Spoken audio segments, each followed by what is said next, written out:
Bonjour tout le monde, je reviens avec une vidéo. Alors là, j'ai déjà fait en fait une série de vidéos sur le sujet, mais je pense que c'est bien de faire de temps en temps une petite mise à jour si voilà, j'en ai éprouvé besoin et si des choses ont changé. Donc là, c'est tout simplement pour vous parler, je reviens avec vous pour vous parler des vœux karmiques. Alors celles et ceux qui me connaissent et qui suivent ma chaîne depuis longtemps, je vous bassine avec ça depuis des mois, depuis qu'en fait j'ai fait mes recherches et que j'ai découvert le fonctionnement et surtout le parallèle que l'on peut faire, la correspondance entre les chakras et les vœux karmiques. Donc pour celles et ceux qui arriveraient, c'est une vidéo introductive que je vous conseille de regarder du coup jusqu'au bout pour vraiment comprendre à quoi ça sert de révoquer ces vœux karmiques, qu'est-ce que cela implique et quelles sont les manières en fait de pouvoir révoquer ces vœux. Alors déjà, faut remettre les choses dans le contexte. Évidemment que ce que je vous propose et les informations que je vous propose sont à titre indicatif et ne se substituent absolument pas à un accompagnement thérapeutique, médical ou d'ordre légal, hein, évidemment. Mais je me dois de le dire quand même par voilà, on va dire déontologie et souci de déontologie morale. Donc, par rapport à ça, les vœux karmiques. Alors, encore une fois, pour celles et ceux qui sont un petit peu sceptiques par rapport à tout ça, mais qui pourraient tomber sur cette vidéo par hasard, et bien voilà, là on va ensemble regarder un petit peu justement ce que sont les vœux karmiques, ce que sont les chakras et bien évidemment garder l'esprit ouvert, surtout si justement comme je vous le disais précédemment vous êtes très sceptique avec tout ça. J'ai envie de vous dire, la seule chose à faire c'est d'essayer de voir en pratique ce que ça donne et de voir si vous voyez des changements positifs dans votre vie, que vous n'y croyez ou pas en fait, hein. Donc, revenons à la base des bases. Les chakras, c'est quoi? Les chakras, ce sont, comme on va dire, des centres, des roues d'énergie. Imaginez que le corps humain, on voit ça d'ailleurs en acupuncture, en médecine chinoise. Le corps humain, vous voyez ça comme une espèce de cartographie du corps humain où on peut voir les veines, les vaisseaux, les canaux lymphatiques, tout ça dans la médecine, on va dire traditionnelle, on va dire allopathique. Et il y a la même chose par rapport aux énergies. Et ça, c'est pas du tout des choses qui sont étudiées en médecine, malheureusement. Mais donc, du coup, les pratiques orientales nous ont démontré qu'en fait, en faisant des recherches, ils ont vu que le corps humain était régi par des méridiens et des centres d'énergie dans le corps qui permettent à l'énergie de se diffuser dans le corps. Donc on a 7 chakras principaux, sachant qu'il y en a beaucoup plus, il y en a environ 130 je crois dans le corps complet, mais les 7 primordiaux on va dire les plus connus et les centres les plus importants, ce sont les 7 chakras que je vous montre ici, que vous pouvez voir ici. À la base, au niveau je crois que c'est du sacrum, nous avons le chakra racine. Au niveau à 3 cm en dessous du nombril, on a le chakra sacré. Au niveau à 3 ou 4 cm au-dessus du nombril, le chakra du plexus solaire. Au niveau du cœur, où nous avons l'organe du cœur, nous avons le chakra du cœur. Au niveau de la gorge, le chakra gorge. Au niveau du troisième œil, qui est en fait là où est la glande pinéale qui est entre les sourcils à 1 à 2 cm au niveau du front, au-dessus des sourcils, au milieu. On a le chakra du troisième œil. Et le chakra coronal, on n'est pas vraiment, il y a plusieurs écoles. Certains disent qu'il est juste au sommet de la tête, d'autres qu'il est à quelques centimètres au-dessus de la tête. Donc ça, les chakras, ce sont des roues énergétiques, c'est-à-dire que tant que les roues fonctionnent à la juste, à leur juste rythme, dans le bon sens, puisque ce sont aussi des choses qui fonctionnent soit dans le sens des aiguilles d'une montre, soit dans le sens contraire des aiguilles d'une montre, tout va bien. On commence à avoir des dysfonctionnements et des problèmes physiques, notamment des maux physiques, quand l'énergie est perturbée. C'est-à-dire que c'est comme imaginer un courant électrique, quand il y a trop d'électricité, l'ampoule elle grille, quand il n'y a pas assez d'électricité, on peut pas allumer l'ampoule. Et bien imaginez que sur le corps humain, vu qu'on est aussi fait d'électricité, nous en tant qu'être humain, et bien forcément ça va influer et notre qualité de vie va influer grandement en fonction aussi de la qualité de notre état, de notre corps physique, de notre corps émotionnel et évidemment de notre état psychique qui affecte le reste en fait. C'est là qu'on part sur ce que je prône, c'est une approche holistique qui prend en compte le physique, le psychique et l'émotionnel, et on pourrait même aller jusqu'à dire le spirituel. Donc là, les chakras, si tout va bien, tout va bien. S'ils commencent à dysfonctionner, on va souffrir de certaines problématiques. Et donc là, je vous conseillerais d'aller chercher parce que chaque chakra va avoir des symptômes spécifiques en lien avec une perturbation au niveau du chakra, du dit chakra si vous voulez. Donc là, les coloris aussi, ça varie en fonction des écoles, mais le chakra racine est en lien avec le rouge, le sacra avec le orange, le sacré avec l'orange, le plexus solaire avec du jaune, le chakra cœur c'est soit rose, soit bleu, le chakra gorge c'est soit bleu clair ou soit on va dire blanc je crois, le chakra du troisième œil c'est généralement indigo ou bleu foncé et le chakra coronal c'est couleur violette ou blanche. Donc les chakras, il y a tout un tas de méthodes pour les remettre en mouvement, pour vous aider. Il y a le yoga, il y a des mantras, il y a des couleurs, il y a l'aromathérapie. Donc là, je vais pas rentrer dans les détails, mais si vous voulez vous intéresser aux chakras, il y a énormément d'ouvrages et de gens qui parlent de ça, probablement bien mieux que moi. Et vous pouvez faire vos recherches si vous voulez un petit peu approfondir. Moi, je reste sur une approche et surtout sur une explication, on va dire, simplifiée, globale pour vous permettre de vous donner les instruments et les outils pour comprendre ça de compréhension, mais de façon simplifiée, je vais dire. Donc voilà. Là, la correspondance entre les chakras et nos fameux vœux karmiques. Les vœux karmiques, qu'est-ce que c'est? Alors c'est là où on peut avoir un peu du mal peut-être avec cette optique et carrément ne pas croire à ça, en quel cas c'est ok, vous n'avez pas besoin d'y croire mais vous pouvez quand même travailler dessus et améliorer votre vie, il n'y a aucun problème. C'est les vœux karmiques. Alors vœux, comme les vœux, karmique, en fait, ça nous parle de choix ou de souhait, ou on pourra aussi parler parfois les vœux comme des vœux de mariage, ces genres de choses que l'on aurait pu faire dans notre vie actuelle, dans notre incarnation actuelle, ou si vous croyez à ça, dans d'autres vies, dans nos vies antérieures, dans nos vies passées, sachant que, voilà, généralement, pour celles et ceux qui s'intéressent un peu à la question, on voit que les âmes choisissent de s'incarner déjà sur Terre, et en gros, décident de vouloir vivre des expériences, et c'est un peu comme une envie de vouloir vivre vraiment très clairement une expérience humaine dans un corps humain et de vouloir en fait apprendre des leçons au cours de cette vie qu'on va vivre. Donc là, les vœux karmiques, ça peut être des choses justement, des contrats, des pactes, des choses qu'on aurait pu faire dans d'autres vies. Et le problème, c'est que si l'âme décide de se réincarner, elle revient sur Terre généralement en obéissant de façon globale le bagage des autres vies, mais il y a des petites résurgences qui peuvent remonter petit à petit, par exemple des compétences un petit peu un espèce de talent inné pour le piano ou pour je sais pas la musique ou des choses comme ça, et ça peut être des choses que vous avez en fait hérité d'un bagage soit familial au niveau transgénérationnel de la famille, soit de vos vies antérieures si vous croyez à ça, et donc en gros c'est un petit peu des outils dans la boîte à outils que vous aviez déjà travaillé dans d'autres vies. Donc là, il faut savoir que si on devait mettre en gros une affirmation par rapport à chaque chakra, avant que j'aille vraiment plus en profondeur dans les vœux karmiques, le chakra racine, on pourrait dire, ça pour nous parler de je suis, qui je suis sur Terre dans la matière. Le chakra sacré, c'est je ressens, c'est le corps émotionnel en fait. C'est aussi là où vous allez stocker tout votre bagage au niveau émotionnel que vous vivez dans votre vie.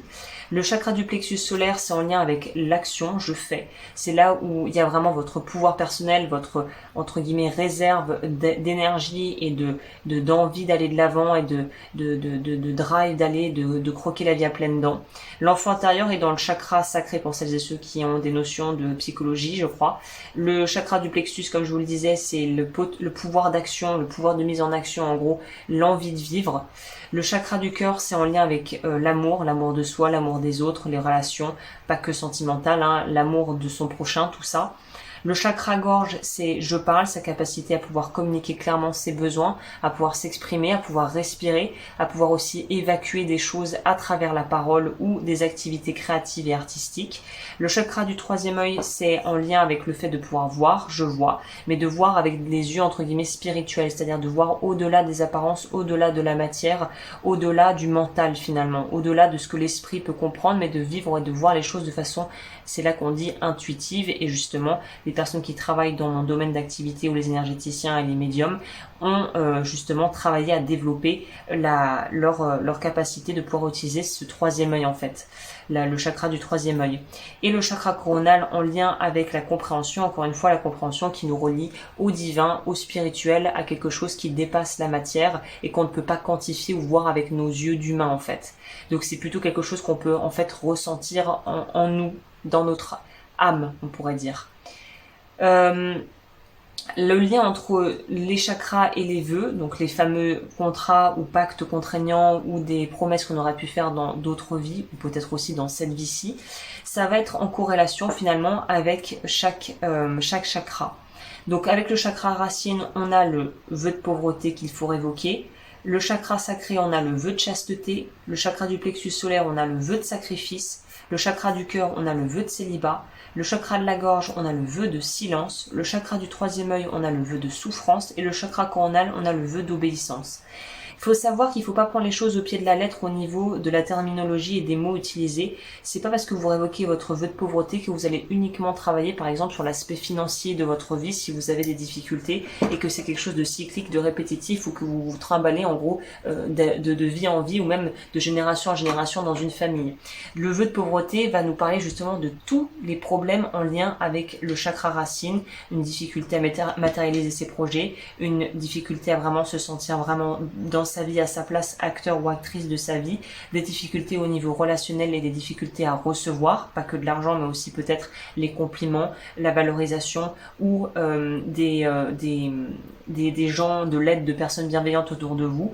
Et ça peut aussi nous parler de notre capacité à justement avoir une difficulté à gérer notre vie au niveau matériel, que ça soit financier, que ça soit de pouvoir prioriser les bonnes choses dans notre vie. Donc vous voyez en fait, un vœu va pouvoir être comme les trames, les racines d'un arbre, va pouvoir en arborescence travailler sur plusieurs sujets, sur plusieurs thèmes. Donc là, idéalement, pour pouvoir travailler les vœux karmiques, eh bien moi je vous propose, évidemment parce que c'est ce que je propose moi, que j'ai mis au point, d'aller faire une détection pour voir sur quoi il faut travailler, mais de par mon expérience, je peux vous le dire d'ores et déjà, l'idéal étant de travailler sur les 7 vœux parce que il y aura toujours quelque chose à travailler si on part du principe que justement on vit des expériences et on choisit parfois de vivre des expériences voilà dans plusieurs incarnations, forcément que le sac à dos peut devenir assez lourd à un moment donné, notamment si on est ce qu'on appelle une âme qui a vraiment baroudé, qui a fait beaucoup de vie. Donc évidemment, moi je peux que vous recommander de le faire. Comme toujours, je pars du principe que voilà, c'est quand même beaucoup plus avantageux finalement sur le long terme de pouvoir avoir les outils pour pouvoir le faire soi-même. Donc je vous propose des ressources gratuites sur mon blog et je vous mettrai aussi le lien de la playlist pour utiliser l'EFT qui est un moyen en fait en tapotant des points spécifiques des méridiens, de stimuler des méridiens pour se libérer de ses vœux. Donc si vous voulez faire ça, n'hésitez pas. Et si vous voulez aller plus loin et que vous voulez vraiment apprendre aussi à pouvoir le faire pour vous ou pour d'autres gens, j'ai mis au point une formation qui est la formation Travailleur de Lumière que vous pouvez également retrouver sur mon site qui est actuellement en promo, donc ça vaut le coup si ça vous intéresse, pour pouvoir utiliser des outils vraiment énergétiques que j'ai mis au point avec des protocoles pour pouvoir vous permettre de vous libérer, vous et les autres, de vos vœux karmiques. Et si vous voulez évidemment, bien moi je propose des accompagnements individuels, vous pouvez retrouver aussi ça sur mon site web. Pourquoi on veut révoquer ces vœux? Je pense que ça parle de soi, c'est-à-dire que si vous avez des blocages, si vous avez des facettes de votre vie, vous sentez que vous n'arrivez pas à être épanoui, c'est généralement en lien de toute façon avec soit un bagage psycho-émotionnel que vous avez en vous déjà et qui est présent, mais il peut y avoir aussi une espèce de prédisposition à certaines étapes de vie, à certaines difficultés récurrentes dans sa vie, de par justement des vœux karmiques qu'on aurait pu faire dans d'autres vies, ou tout simplement aussi dans cette vie-ci. Par exemple, vous êtes marié, vous avez divorcé, peut-être qu'il y a un vœu de célibat qui a révoqué parce que dans cette vie-ci vous avez prêter et prêcher fidélité à quelqu'un et que maintenant il faut pouvoir couper énergétiquement avec l'ex-compagnon ou l'ex-compagne et pour pouvoir vous relancer et relancer une nouvelle dynamique dans votre vie actuelle. Donc que vous croyez ou non aux vies antérieures, que vous croyez ou non à l'aspect énergétique, moi je peux que vous inviter à faire les choses vraiment factuellement, à mettre en pratique les ressources que je vous donne et à voir comment ça évolue.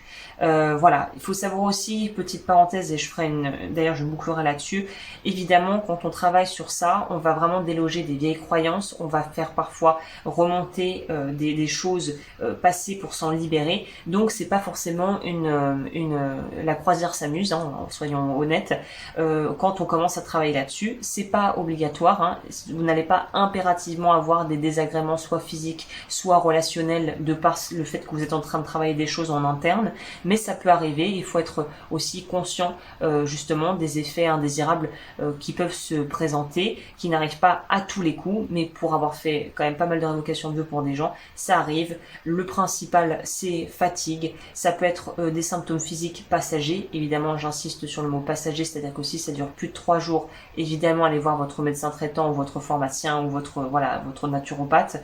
Mais il y a vraiment des choses qui vont bouger en interne et parfois, on n'a aucun symptôme physique, mais on peut voir dans notre vie des choses qui changent. Les relations changent, les expériences de vie qui vous sont offertes changent et généralement c'est pour le meilleur. Donc voilà, je peux que vous inviter. Moi, ça a été une des plus grosses découvertes que j'ai faites en me lançant justement dans l'étude de l'énergétique. Et pour moi, c'est un trésor de connaissances qui m'a aidé personnellement, puisqu'évidemment, je travaille sur la révocation de mes vœux. Je l'ai déjà fait. Et j'ai souvent des questions. Alors, est-ce qu'on doit le faire une fois ou plusieurs fois? J'ai envie de vous dire, ça dépendra vraiment des gens. Mais en règle générale, c'est comme dans la vie, c'est des paliers. C'est comme un cycle. On arrive à un plateau et il faut augmenter comme une spirale qui n'a pas de fin. Donc moi, j'en suis à ma 3e révocation de vœux, mais que j'ai fait sur 3 ans. Donc moi, tous les ans, en gros, généralement, il m'arrive des trucs dans ma vie et je me dis, il faut révoquer les vœux, parce qu'en fait, c'est comme un oignon, il y a des couches, c'est plus un millefeuille, on enlève des couches et des couches et des couches et des couches et on se libère. Mais parfois, on peut travailler une fois sur quelque chose et résoudre le problème définitivement. Donc là, c'est à vraiment voir en individuel, en fonction de vos besoins, de votre incarnation, de votre parcours, ce qui sera le plus adapté pour vous. Voilà, bah écoutez, je vous laisse retrouver toutes les infos supplémentaires que je viens de mentionner dans la barre d'infos et dans les commentaires. Et sur ce, bah, je vous souhaite une très très belle journée ou une très belle soirée en fonction de quand vous regarderez cette vidéo. Et je vous remercie d'avoir passé ce moment avec moi.